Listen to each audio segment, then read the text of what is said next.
Hello everyone and welcome to Career Launcher. So in today's class, we are going to discuss about fundamental rights. And I'm sure you must be aware it is very important. And they are asked in many static GK section. And in fact, in interview and other places also, sometimes fundamental rights are asked. So this is actually very, very important and you all should be knowing about it. So let us begin. So सबसे पहले हम लोग discuss करते हैं what we are going to discuss it in today's class. So first we will discuss about the history of fundamental rights. It means we will discuss little bit about the history, the past of fundamental rights, the genesis of fundamental rights, etc. Then we will discuss about UDHR, what we call it as Universal Declaration of Human Rights. We have seen sometimes this question being asked in the exam.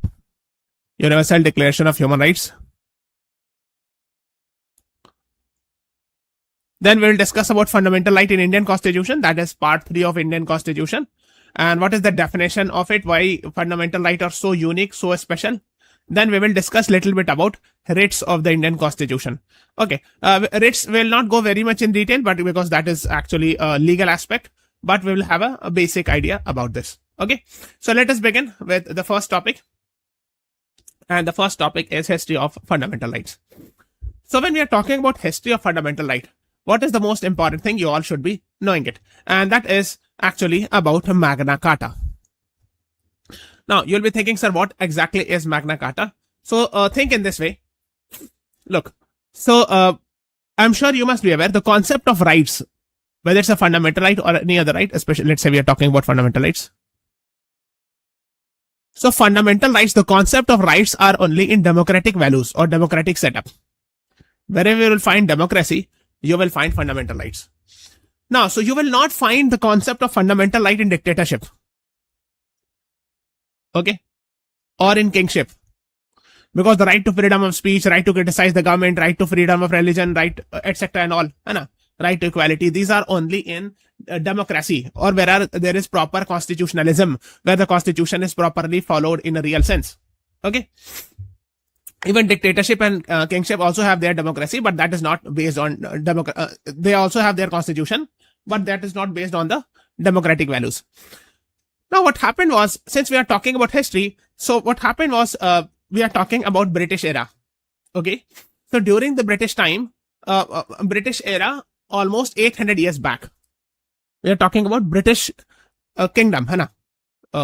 So in 1215 in England, there was a king. Okay. So king does not generally give rights to the citizen, but actually in 1215, almost 810 years back or 811 years back, he gave this right, some sort of rights to the people, and that was called as Magna Carta. Okay. So this is history about this, and that is why in India, when we talk about Magna Carta or when we talk about fundamental rights in Indian Constitution, when we use this word fundamental rights in Indian Constitution, that is called as Magna Carta of Indian Constitution. So Indian Constitution में part 3 of the Indian Constitution talks about fundamental rights. Okay. So when I'm saying part 3, so it is said that part 3 of Indian Constitution is also called as Magna Carta of Indian Constitution. This term is very much used. Okay. So we say part 3 of the Indian Constitution, which mentions about fundamental right, they are also called as Magna Carta of Indian Constitution. That is what you should be knowing about. Okay. Now, let us talk about the topic which is connected with that, and that is called as Universal Declaration of Human Rights, what we call it as UDHR. Now, I'm sure you must be aware. So World War I happened from 1914 to 18. Okay. Then World War II happened from 1939 to 45. Now what happened was actually during Second World War, just after Second World War, it was realized, I'm sure you must be aware, in Second World War, we have seen a lot of killings and all. So we have seen genocide or Holocaust against Jews done by Hitler, and 6 million Jews were killed.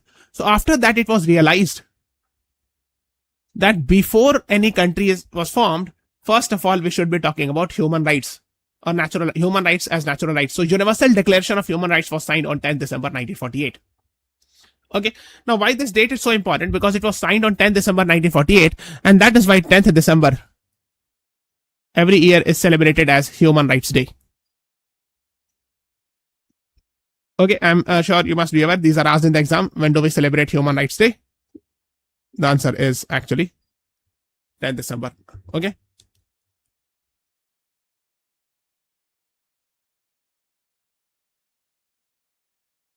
December 1948. Okay. Now, so basically, now Universal Declaration of Human Rights, we're not going in that detail because that is not important. Just have an idea about it. So it talks about the human rights as the basic and the first right. Okay. Now, so basically we have a concept of International Bill of Human Rights, which includes first Universal Declaration of Human Rights. Then second is International Covenant on Civil and Political Rights. And the third is International Covenant on Economic, Social, Cultural Rights. So these are the famous top three rights, which all these three together are called as International Bill of Human Rights. Okay, that's what you should be knowing about. If you're interested in knowing more about it in detail, you can search this. This is our Law Interest channel, and you can watch in detail about Universal Declaration of Human Rights. Now, following that, Indian government, India has actually passed Protection of Human Rights Act. And under this, a body was made, National Human Rights Commission, to protect the human rights of the people. And right now, the National Human Rights Commission chairperson is Justice V. Ramasubramaniam.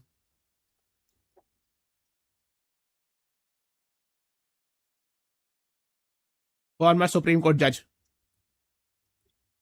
He is right now the NHRC chairperson of National Human Rights Commission.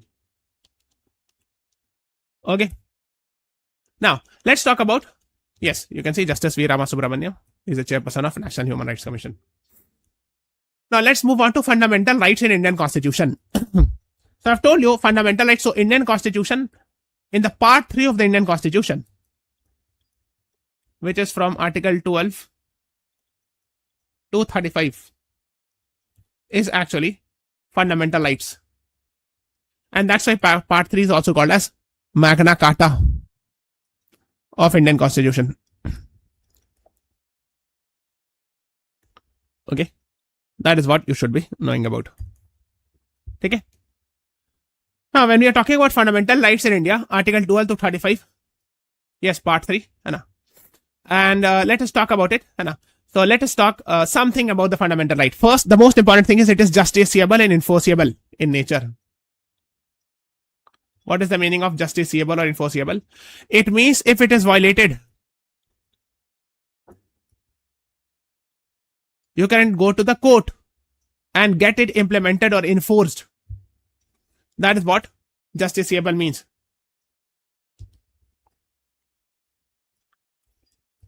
If it is violated, you can directly go to the court. It is the meaning of justiciable and enforceable. Okay? That's what you should be knowing about. Now, like for example, we'll talk about it. So under Article 32, if your fundamental right is violated, you can directly go to the Supreme Court. That is the speciality of fundamental right. In violation of any other right, let's say any legal right or constitutional right, you may not directly approach the Supreme Court. But if your fundamental right is violated, you can directly go to the Supreme Court under Article 32. And that is why fundamental right is special as compared to any other rights. Okay, that is what you should be knowing about. Now, it's binding on the state. Of course, that does make sense that if the state is not implementing it, you can go to the court. But however, there are reasonable restrictions. Freedom of speech or freedom of religion or any other freedom is not absolute. No fundamental right is absolute in nature. There's nothing called as absolute rights. Of course, there are some reasonable restrictions. Okay. And during national emergency, these can be suspended except two articles, and that is Article 20 and 21. Even during emergency, Article 20 and 21 remains alive. That is what you should be knowing. Okay? So Article 20 और 21 जिंदा रहता है अगर national emergency भी लगा तो भी. It cannot be suspended by the government. Now let us start, since we are talking about part 3 of the Indian Constitution, Article 12 to 35. Okay? So Article 12, a state includes government. Now, so they're saying that in this part means from Article 12 to 35, wherever you see the word state here does not mean province. यहाँ पे state मतलब province नहीं होगा. State मतलब, they're saying when the word state is mentioned, government of India, government of a state, parliament, state legislature, any other local authority, लिखा ना, Parliament of India, government, each stage, local authority, like local authority in a municipality, municipal corporation, etc. जितना भी होता है, सब all will come here. So state here means government के sense में, हुकूमत के sense में, ठीक है. Now, when we are talking about Article 13, it states laws inconsistent with or in derogation of fundamental rights. All laws, the state shall not make any law which abridges the rights of the citizen. And if it is done so, then it will be declared to be void. Okay. So it means they are saying that, okay, they are talking about the laws. If the parliament is making any law or the government makes any executive order or any other rules, it should not be contradicting the fundamental rights. I'm not going in the detail about it because I think from your perspective, it is not very important. Only in legal section, you need more understanding in this. Okay. Okay. Let's talk about the 6 fundamental rights. So we had originally 7 fundamental rights, but the 7th one was removed. So let us talk about 6 fundamental rights. So the first one says right to equality, which is mentioned in Article 14 to 18. This is first fundamental right. थोड़ा सा हम लोग detail में जानेंगे. We will discuss little bit in detail. Okay.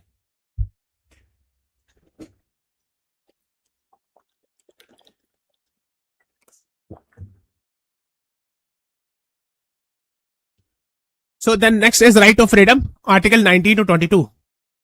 Then third is right against exploitation, Article 23 and 24. Then fourth one was right to freedom of religion, Article 25 and 28. Fifth one was cultural and educational right, 29 to 30. Which sixth one is right to constitutional remedies, Article 32. So these are the 6 existing fundamental rights. That is what you should be knowing about. Now, so basically when you read it carefully, you will realize these are the current 6 fundamental rights, but there was 7th one also. It was called as right to property, which was mentioned in Article 31 and Article 19(1)(f). And this was removed by 44th Constitutional Amendment.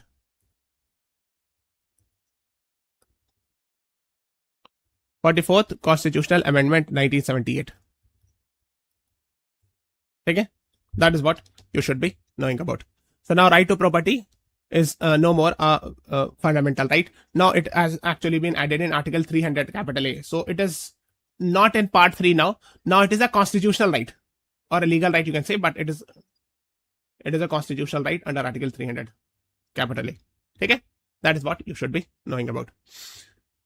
Now, ये हो गया.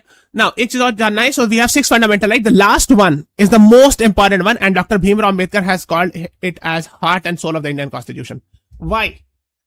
Because all these 5 fundamental rights which you are seeing, right to equality, right to freedom, right against exploitation, and right to freedom of religion, culture and educational right, all these fundamental rights make sense only when there is a last fundamental right. Because the definition of fundamental rights flows from here, that if the top 5 fundamental rights are violated, you can directly approach the Supreme Court under Article 32 by filing writ petition. Okay, so that is only possible when there exists the 6th fundamental right. So the 6th fundamental right is in itself a fundamental right, and this fundamental right ensures that the other top 5 fundamental right is enforced. Otherwise, there is no meaning. If a fundamental right is only written on the paper and there is no enforcement, there is no meaning at all. So that's why it is very, very important.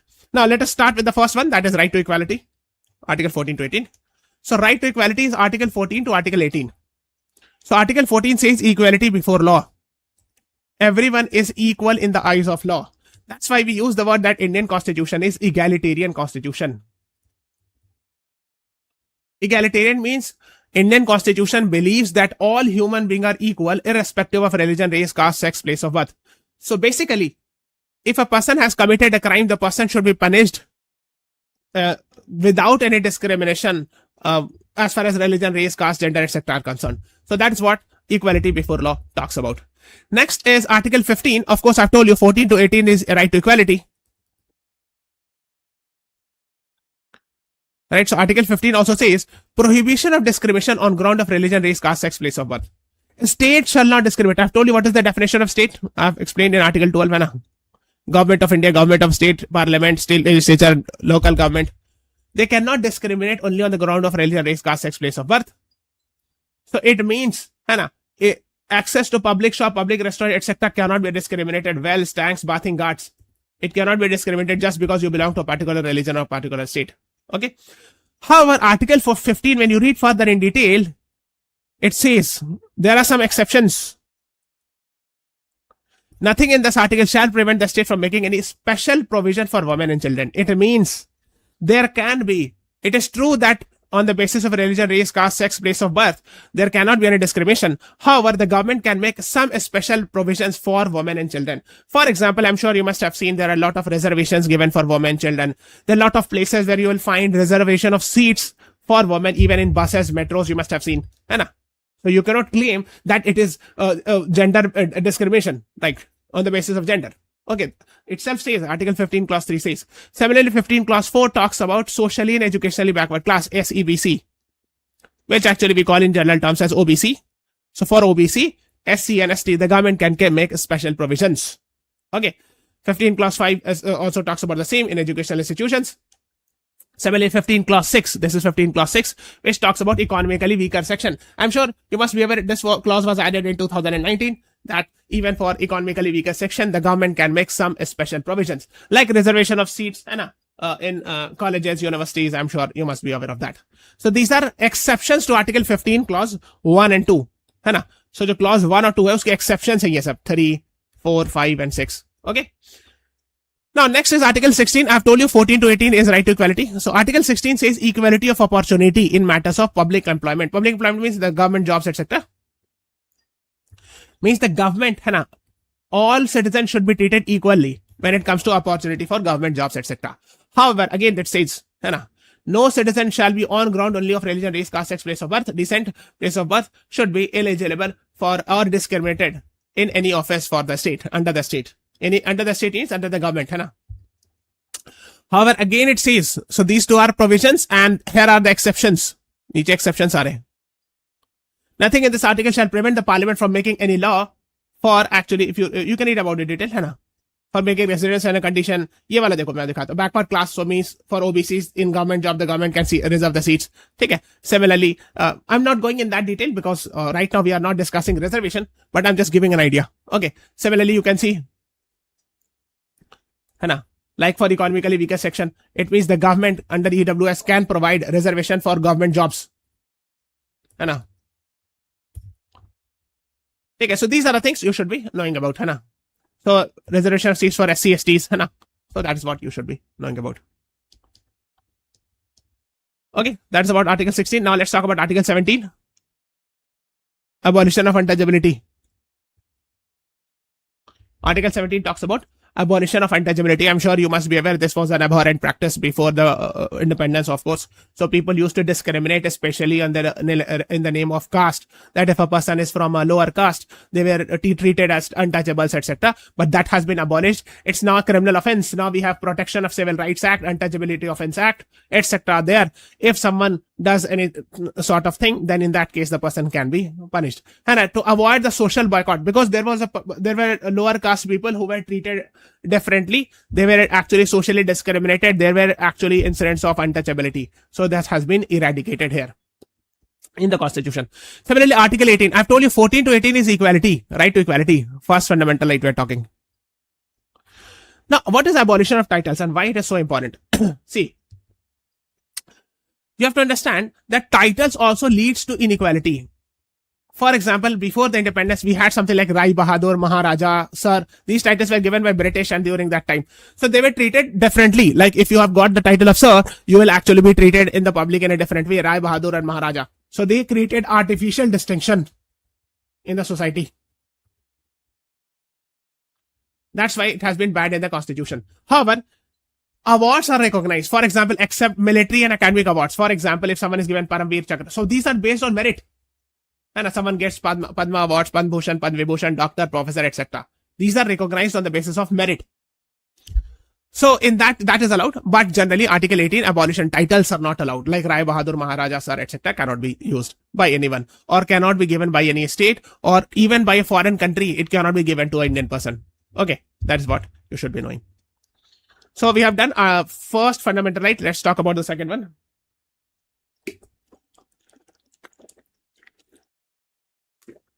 Right to freedom, Article 19 to 22. So Article 19, 20, 21, 21A or 22. So let us talk about first Article 19. It talks about freedom of speech and expression. So let's talk about Article 19. When you read Article 19, 1 subclause A, it talks about right to freedom of speech and expression. However, this freedom of speech and expression has reasonable restrictions. And I've told you this.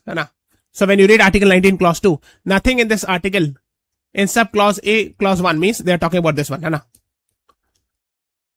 So shall any exist to prevent the state from making any law for reasonable restrictions. So here state means like the parliament and etc. and they can make laws to impose reasonable restrictions like sovereignty, integrity of India, security of state, friendly relation with foreign states, public order, decency, morality, and contempt of court, defamation. It means these are the restrictions, reasonable restrictions on freedom of speech. It means freedom of speech does not mean you will speak against the integrity of India. You will speak any such thing which will affect the relationship with foreign countries. You will speak anything which will cause public disorder, indecent thing or immoral things you cannot speak. You cannot scandalize the judiciary. You cannot make a defamatory remarks against someone, or you cannot incite an offense. You cannot give such a speech which will lead to fire or which will lead to violence, etc. उसके नीचे right to assemble peaceably without arms, right to form association, right to move freely throughout the territory of India. Yes, if you are living in Delhi, you can move to the Bangalore or anywhere else. Right to reside and settle any part. Yes, if you are born in Uttar Pradesh, still you can go and settle in Karnataka like that. Right to practice any profession, but of course these are regulated also. For example, right to practice any profession. For example, the government can regulate it. For example, if you want to open your clinic, you must be a doctor. So of course the government is regulating it. It does not mean that even if without degree you cannot become a lawyer. So if you want to practice as a lawyer, you should be an LLB graduate. That is what the idea is. Similarly, we have part 3, which so we are done with Article 19. Sorry. So Article 19 is done. 21 is important for you. Right to life and personal liberty. Article 21 talks about right to life and personal liberty. Right to life means Article 21, right to life and personal liberty. This is very important because the Supreme Court has expanded the definition of Article 21 the most. So Supreme Court had said right to life also means right to privacy. Very famous judgment in 2017. Right to life also means right to marry a person of your choice. And many other things. Right against, right to clean environment, right to clean air, right to clean water. These all are under Article 21. Right to health, right to better health services. Right to livelihood, etc. All these are actually under Article 21. So this is the article that has been expanded the most. Then Article 21A, in fact, the Supreme Court had said right to life also means right to education. So that's why later on separate Article 21 capital A was added. 86 constitutional amendment, from 6 to 14 years of age. Okay. So that's what you should be knowing. Right to education for 6 to 14 years of age. What we call right to basic elementary education. Next is third fundamental right is Article 23 and 24 talks about right against exploitation. So Article 23, prohibition of human trafficking and forced labor. That is Article 23. And 24 talks about prohibition of child labor. So they're talking about if a child is less than 14 years of age, he should not be employed, he or she should not be employed in a hazardous factories. That is what right against exploitation. Next is right to freedom of religion, Article 25 and 28. So right to freedom of religion, Article 25 says freedom of conscience, free profession, practice and propagation of religion. So basically, freedom of conscience means, for example, freedom. Why the word freedom of conscience is mentioned? Because right to freedom of religion may not include atheism, but the fundamental right is that you can follow any religion, you may not follow any religion. That is your choice. Okay, that's why the word conscience is specifically mentioned. Next is Article 26, freedom to manage your own religious affairs. So these two are important ones. Let's move on to the next one. That is fifth fundamental right, cultural and educational right, Article 29 and 30. So Article 29 and 30. Only 30 is for minorities. Otherwise, 29 is not only for minorities, but it has been expanded. For example, when you read Article 29, it says protection of interest of minorities. But here it says any section. So these two are contradictory statement. So the Supreme Court said that it is not only for minorities, but it is for everyone. Any section of citizen residing in the territory of India having a distinct language, script or culture have the right to conserve the same. Means not only for minorities, but for everyone, they are supposed to have distinct language, script or culture of its own. They have a right to conserve that. Okay. So that's what Article 29. However, Article 30 is for especially rights of minorities to establish their educational institutions. Okay. That is what you should be knowing about. Then right to property has been removed. We have discussed, so we are not talking about that. Next is the last fundamental right and the most important one, because I've told you without this, there's no meaning of all the other fundamental rights. Article 32. Right to constitutional remedy. Remedy means ilaj. Like, for example, if your fundamental right is not enforced, if your fundamental right is getting violated, you can directly go to the Supreme Court. Right to move the Supreme Court. By hiring a lawyer. If any of your fundamental right is getting violated in this part. And the Supreme Court actually, yes, that is the main definition of fundamental right. It flows from here. That's why the Bhimrao Ambedkar said that this is heart and soul of the Indian Constitution. So the Supreme Court can issue 5 writs: habeas corpus, mandamus, prohibition, quo warranty, certiorari. So these are 5 writs, but I don't think this is very much important for you because these are taught in the legal section. So just have an idea. Now, why this is actually very important, why Bhimrao Ambedkar has called it as heart and soul. Please understand one thing. That in democracy, rights are very important, fundamental rights. Right? If there is no fundamental right, there is no democracy. Right? There's no meaning as such of democracy. So fundamental right is very important. And if the fundamental right is violated, you should have a provision to move to the court under Article 32, for example. So if God forbid Article 32 is no more, then there's no meaning of fundamental right. Because if it is violated, you cannot go anywhere. And if there is no fundamental right, there is no democracy. That is why it is said that Article 32 is very important and it is called as heart and soul of Indian Constitution. That without Article 32, the heart and soul is gone and there is no meaning of the Constitution left. Okay. That's why it is very important if the fundamental right is violated. And in fact, the Supreme Court has said that it is the basic structure of the Constitution. It means it cannot be snatched even by the Parliament of India. Even by the constitutional amendment, this cannot be destroyed. That is what you should be knowing about. Okay. Heart and soul of the Indian Constitution. Okay. So this is all about today's class. Thank you everyone. Please subscribe to our channel, press the like button, share this video. Thank you everyone.